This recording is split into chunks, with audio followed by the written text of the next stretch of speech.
everybody, and welcome to Every Movie Ever. I'm movie man Eric Houston, and I am trying to watch every movie ever made, and this time I watched Ghostbusters 2. Now, it's probably not going to come as any surprise to anyone that I've seen Ghostbusters 2 any number of times. And in a lot of ways, it was one of the big movies of my childhood, one of the most influential movies in some ways, less so for the movie itself than for its release. Ghostbusters 2 came out in 1989. I was 7 years old. My parents were 29 years old. So they were the perfect age to be super excited for Ghostbusters 2 to be coming out. It's hard for me to remember whether or not I had seen Ghostbusters, the first one, at that time. I had certainly seen the cartoon, the real Ghostbusters, and was also a big fan of the other Ghostbusters cartoon, the weird Filmation cartoon with the gorilla in it.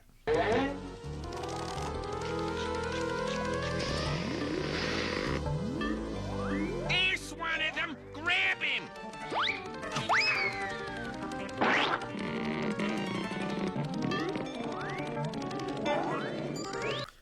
But I was certainly a Ghostbusters fan, and I can still remember, when Ghostbusters 2 came out, my parents had a date night to go and see it. And they got me and my brother a babysitter, and the big thing they did for that evening was, I don't know where they went, but they went and they bought me a brand new VHS copy of Ghostbusters, with the idea being that while they were out seeing Ghostbusters 2, that I would stay home and watch Ghostbusters with the babysitter. And I don't think at that point I had ever gotten certainly a brand new videotape all of my own before, and it was very exciting. I mean, this is a time when videotapes were very expensive, $30 for a videotape. Ghostbusters, the #1 comedy of all time, returns. Rated PG. I would assume that there was some sort of special on Ghostbusters, a sale to try and help motivate people to go see Ghostbusters 2. And to be honest with you, I remember the feeling of being given the videotape and how special it was that we would be having this kind of special movie night, and being excited for my parents to come home and tell me what they thought of Ghostbusters 2. I don't really remember watching Ghostbusters that night. But it's still, a memory that stayed with me. And I still have that videotape. It may be the only videotape from my childhood that I still have the actual original one of. And I also remember then that summer that Ghostbusters 2 came out, really being into the Ghostbusters 2 trading cards. I had to have some minor oral surgery that summer, and I remember my mom buying me a bunch of packs of Ghostbusters 2 cards to, look at and to, open up and look at and everything while I was healing.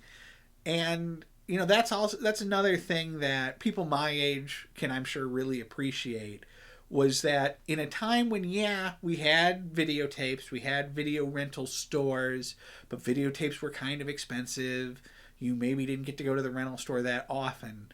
The trading cards, especially in the time between when a movie came out in theaters and when it did finally hit videotape, which was much longer than the move from theaters to streaming is now, trading cards were one of the main ways to experience and relive the movie.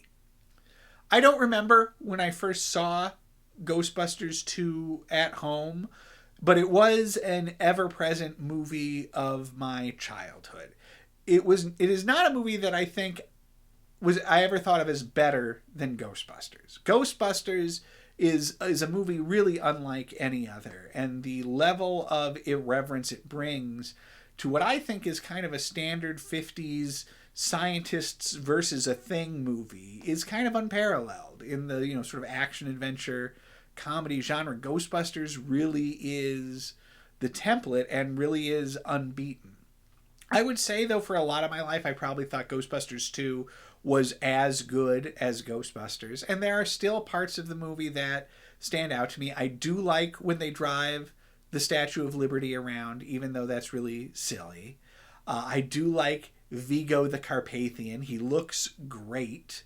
and the little speech about how, you know, he was essentially, he got, the people of the time, of Vigo's era, got rid of him kind of Rasputin style. And either Ray or Egon has that line about when his head died, which has always stayed with me. I also think Peter McNichol is terrific in the movie, and the image of him having kind of the laser eyes outside of Dana's apartment really stays with me. Yes, a child. A child. A child?